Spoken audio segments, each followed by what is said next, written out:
Hello বাগান প্রেমী ইউটিউবাসী, আপনারা যে যেখান থেকে আজকে আমার ভিডিওটি দেখছেন, আপনাদের সবাইকে বেলেতের বাগান বাড়ির আরেকটি ব্র্যান্ড নিউ ভিডিওতে স্বাগত জানাচ্ছি। আর আজকে হচ্ছে জুন মাসের 15 তারিখ। দেখতেই পাচ্ছেন উচ্চ বংশের লতিরাজ কচু। আপনারা যারা প্রবাসে লতিরাজ কচু পছন্দ করে রোপণ করতে চান, কিভাবে লতিরাজ কচু থেকে এরকম বিশাল বিশাল লতি আপনারা হারভেস্ট করতে পারবেন এবং কিভাবে এর পরিচর্যা করতে হয়, এর পুরো বিস্তারিত থাকছে আজকের ভিডিওতে। আশা করি পুরোটা ভিডিও জুড়েই আমার সাথে থাকবেন।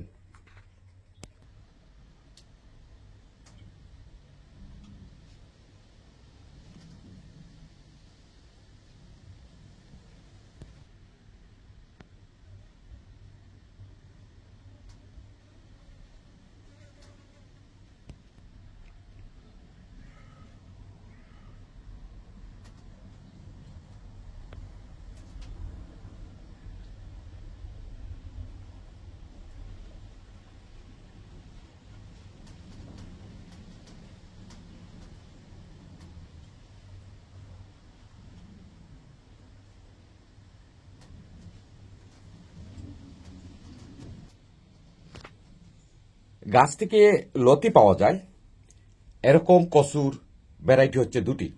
একটি হচ্ছে এরকম বিশাল আকারের যে কচু গাছ হয় সেটি, এটি হলো উচ্চ বংশের, এবং এর লতার সাইজটা যদি একটু দেখেন, এই যে দেখেন কত বিশাল, কত বড় বড় একটা সাইজ।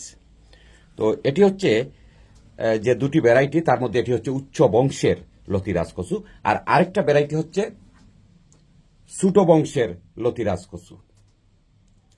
ওটি ওই যে ছোট বংশের যেটা, সে তার লতার সাইজটা, যে লতি যেটা আমরা বলি, সেটি সাইজ কিন্তু একেবারে ছোট, চিকন চিকন চিকন যে লতি, সেটি হচ্ছে ওই ছোট ছোট গাছের, এবং সেগুলো আপনার শুকনো জায়গায় হয়। যে আমরা বাংলাদেশে যেরকম দেখি যে লতি যেসব জায়গা থেকে হারভেস্ট করা হয়, সে জায়গাটা একদম শুকনো উঁচু জায়গা। আর এই যে লতিরাজ উচ্চ বংশের যেটি, এটি কিন্তু স্বেচ্ছাতে পানির মধ্যে হয়। তো এই যে এখানে দেখেন আমি একটা বাকির মধ্যে পানি রেখেছি, তার মধ্যে এই টবটা। তো এই গাছটা কিন্তু এই গোড়া পর্যন্ত পানির মধ্যে থাকে, আর এই গাছটা কিন্তু অনেক বিশাল হয়। গাছটা যেমন বিশাল, যেমন উচ্চ বংশের, তেমন তার লতিও কিন্তু এই যে দেখুন উচ্চ বংশের লতি, অনেক বড় বড় লতি। আপনারা যারা প্রবাসে থাকেন এবং লতি পছন্দ করেন, আপনারা জানেন যে দু ধরনের লতি পাওয়া যায় দোকানে, একটি হচ্ছে চিকন, একটি হচ্ছে বড়। আর যে বড় যে লতি, সেটি হচ্ছে এই লতি। এছাড়া আমার বাগানে 3টি কচুর ভ্যারাইটি রয়েছে। এই হচ্ছে প্রথম যেটি, যেমন উচ্চ বংশের লতিরাজ কচু। পরেরটা আপনাদেরকে দেখাচ্ছি, আপনারা জানেন, আমার ভিডিওতেও এর আগেও দেখেছেন। এটা হচ্ছে উচ্চ বংশের কচু। তো এই উচ্চ বংশের কচু আর ওই লতিরাজ কচুর মধ্যে পার্থক্য হচ্ছে, এই কচু গাছ থেকে কোনো লতি পাওয়া যায় না, শুধুমাত্র ডাগু আপনি খেতে পারবেন। আর এই সামারে যদি আপনি অল্প জায়গার উপর করেন, তাহলে আগামী বছর দেখবেন মানে দ্বিগুণ হয়ে গেছে। এত দ্রুত বংশ বিস্তার করে এই কচু গাছটি। আর এটি হচ্ছে পেরুর একটি ভ্যারাইটি। আপনারা যারা নিয়মিত আমার ভিডিও দেখেন, আপনারা জানেন যে অনেক বছর ধরে আমি এই কচুটি চাষ করি এবং ডাগু আমার অনেক পছন্দ।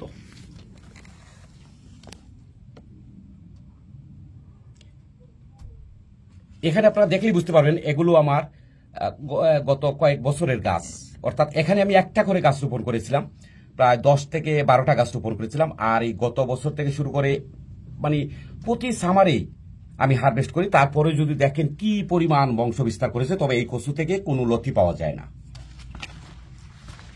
আর এক একটা ডাগু, যারা ডাগু পছন্দ করেন আপনারা জানেন, আর যারা আবার ভিডিও দেখেন আপনারা দেখেছেন যে বিশাল বিশাল একটি ডাগু হয়।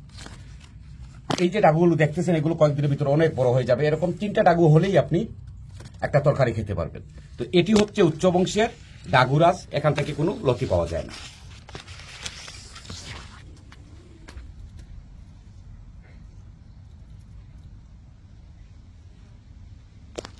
আর এখন যে কচুর গাছগুলো দেখতেছেন, এগুলো হচ্ছে ওই যে বলছিলাম আমার 3টা ভ্যারাইটি রয়েছে, তার মধ্যে এটি হচ্ছে আরেকটা ভ্যারাইটি।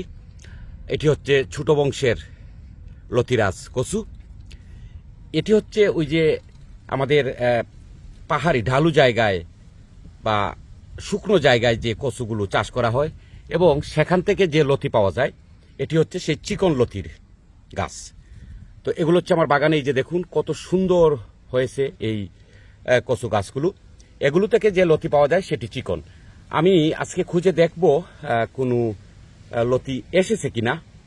আর আজকে জুন মাসের 15 তারিখ যদি আমি বলি, আমার কচু গাছগুলো অনেক হেলদি এবং আমি তো আশা করি কয়েকদিনের ভিতরেই আমি এই গাছগুলোতে লতি দেখতে পারবো। আপনারা জানেন এবছর সামার গার্ডেনিং আমাদের জন্য খুবই খারাপ, প্রচণ্ড বাতাস, তারপরে বৃষ্টি হচ্ছে প্রতিদিন, আর রাতের বেলা তো অনেক বেশি শীত। তারপরও এই যে আমার কচু গাছগুলো যদি দেখেন একটু,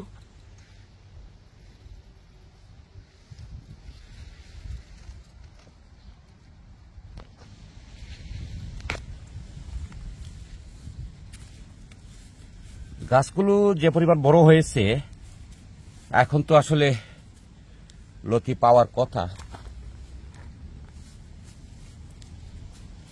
এই যে মাশাআল্লাহ, এই যে দেখুন, এই যে চিকন লতি, এই যে ও এখানে দুইটা চলে আসছে, মাশাআল্লাহ। চিন্তা করেন, এই জুন মাসের 15 তারিখ বাগানে রোপণ করা লতি কয়েকদিনের ভিতর হারভেস্ট করতে পারবো, এটা কি চিন্তা করা যায়? আলহামদুলিল্লাহ, আলহামদুলিল্লাহ, আমি অনেক খুশি। এই যে দেখুন, আর এগুলো কিন্তু আমি বাংলাদেশ থেকে সংগ্রহ করেছিলাম। তো এই প্রথম এই গাছগুলো আমি বাগানে রোপণ করেছি। এটা গত বছর সামারে আমি সংগ্রহ করেছিলাম, সামারের শেষের দিকে সংগ্রহ করেছিলাম। তো তখন আসলে রোপণ করার সময় ছিল না, আমি ঘরের ভিতরে রেখে দিয়েছিলাম। আর এবছর আমি সরাসরি বাগানে রোপণ করেছি।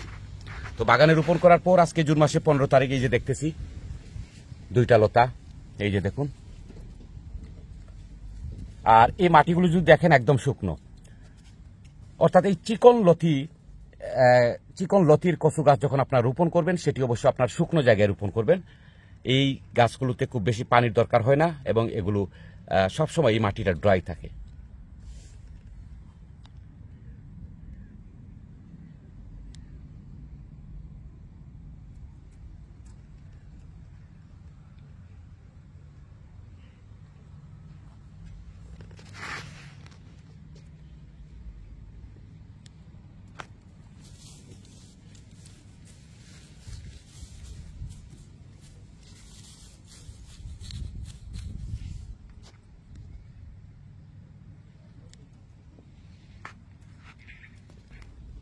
এখন আমি দেখতেছি এই গাছে, এই যে একটা, দুইটা, তিনটা, চারটা, ওইদিকে আসছে, ওই যে আরেকটা, 5টা, অলরেডি 5টা লতি যেটা বলি, সিলেট অঞ্চলে লতা বলেন আর যে লতি বলি, এই যে দেখুন, অলরেডি এই ছোট্ট গাছ থেকে আমি 5টি লতি বের হয়েছে আমি দেখতেছি। এই যে দেখেন,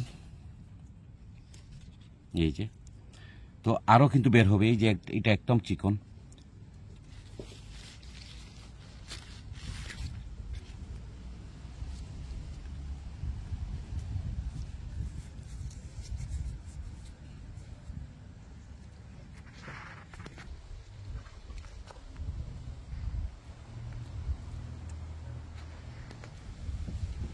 এই শুকনো জায়গার লতিরাজ কচুটা রোপণ করে এবছর আমি বলবো সত্যি আমি খুব খুশি।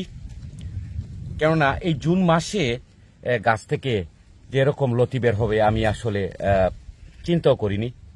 আমি ভাবছিলাম যে এই দেশে আরো যখন পুরোপুরি সামারটা আসবে তখন হয়তো লতি পাওয়া যাবে, কিন্তু এরকম যে আগাম লতি হবে, তাও এই যে আমার বাগানে খোলা আকাশের নিচে, আলহামদুলিল্লাহ আমি তো খুব খুশি।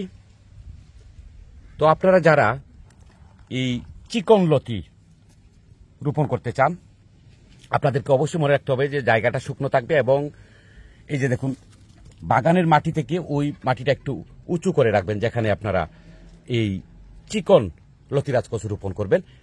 এর কারণ হলো যখন বৃষ্টি হবে তখন যেন পানিটা খুব দ্রুত সময়ের মধ্যে ড্রেনেজ হয়ে যায়। তো এখন চিন্তা করেন, ইংল্যান্ডে এখনো কিন্তু সামার আসেনি, সামারের অনেক বাকি। আর এই ছোট্ট একটা গাছে যদি একসাথে 5টা লতি বের হতে পারলো, তাহলে পুরোপুরি সামার যখন আসবে, গাছটি যখন বড় হবে, তখন তো আরো প্রচুর লতি পাওয়া যাবে।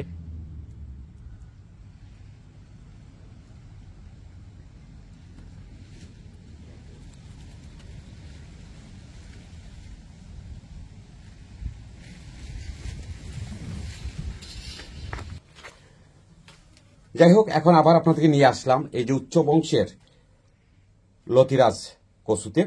এটি যারা আপনারা রোপণ করবেন, আপনাদের অবশ্যই মনে রাখতে হবে টবটি আপনার পানির মধ্যে রাখবেন। এই গাছটি অনেক বেশি পানির মধ্যে থাকে। আপনারা যারা বাংলাদেশ থেকে এসেছেন বা বাংলাদেশে আপনারা দেখেছেন, আপনারা জানেন যে এই বিশাল আকারের যে কচু গাছ, এগুলো কিন্তু পানির মধ্যে থাকে, স্যাঁতস্যাঁতে পানির মধ্যে থাকে। খুব বেশি পানি না, শুধু এই গুড়া পর্যন্ত পানি থাকে। তারপরেই আপনারা এগুলো রোপণ করতে পারবেন। এবং আপনারাও এই যে আমার মতো এই জুন মাসে দেখেন কত বিশাল এক একটা লতি। তো এখানে এখন যে বিষয়টা নিয়ে কথা বলবো সেটি হলো যে ভাই, এই গাছ থেকে আপনি চারা সংগ্রহ করবেন কিভাবে? এটি অত্যন্ত গুরুত্বপূর্ণ একটি প্রশ্ন। আপনাদেরকে আমি দেখাচ্ছি কিভাবে আমি চারা সংগ্রহ করব। যেমন এই লতির এই অংশটুকু এখানে আমি কেটে দেব, কেটে দিয়ে শুধু লতির এই অংশটা রাখবো, ওইটা আমি মাটির মধ্যে আবার রোপণ করে দেবো। তারপর এই যে এটা যদি একটু দেখেন, এই যে দেখেন, এই যে ঠিক এই অংশে আমি কেটে দেব। আর এই যে এখানে অলরেডি দেখেন গাছ হয়ে গেছে। তারপর এটা কিন্তু এটা সরাসরি একটা গাছ, এটাও একটা গাছ। তো এই দুটোই আমি আলাদা করে নেব। আর যদি এই অংশটুকু আবার আপনাদেরকে দেখাই, এখানে এই যে দেখেন, এই লতিটা একেবারেই মানে খুব খাটো। তাহলে আমি যদি এখানে যদি কেটে দিই, তাহলে কিন্তু এখান থেকে আমি আরেকটা চারা পেয়ে যাব। তো এগুলো কিন্তু চারা করাটা একেবারেই সহজ। আপনার যে কেউ চারা করতে পারবেন। এই যে দেখেন, এখান থেকে আরেকটা লতি বের হয়েছে, আলহামদুলিল্লাহ, দেখছেন? তো আমি এই অংশটাও কিন্তু লতি, তো এই অংশটা আমি কেটে নেব। আর এখান থেকে আমি এটি চারার জন্য সংগ্রহ করব। আর এই লতিটা যখন একটু লম্বা হবে, তখন ওই লতি অংশটুকুই আমি সংগ্রহ করব খাওয়ার জন্য। তো সম্মানিত ভিউয়াররা, আপনারা যারা শীত প্রধান দেশে কচু চাষ করতে আগ্রহী, বিশেষ করে 3টি ভ্যারাইটি রয়েছে। একটি হচ্ছে উচ্চ বংশের এই যে লতিরাজ কচু, যে গাছ থেকে এরকম বিশাল বিশাল লতি হয়। আরেকটা হচ্ছে খুব চিকন লতি, যেটা শুকনোর মধ্যে হয়, সেটিও আমি রোপণ করেছি। তারপরে তো আরেকটা দেখলেন যে লতির এই কচুর মধ্যে সবচেয়ে উচ্চ বংশের যেটি শুধুমাত্র এই যে এরকম ডাগু বড় হয়, কিন্তু কোনো লতি দেয় না। যারা ডাগু পছন্দ করেন সেটিও রোপণ করতে পারেন। সেটি কিন্তু পেরুর একটি ভ্যারাইটি আমি সংগ্রহ করেছিলাম। এই 3টি কচু সম্পর্কে যদি আপনাদের কোনো প্রশ্ন থেকে থাকে, তাহলে অবশ্যই আপনার ভিডিওতে করতে পারেন। আমি যথাসময়ে আপনাদের প্রশ্নের উত্তর দেওয়ার চেষ্টা করব। আজকে এ পর্যন্তই।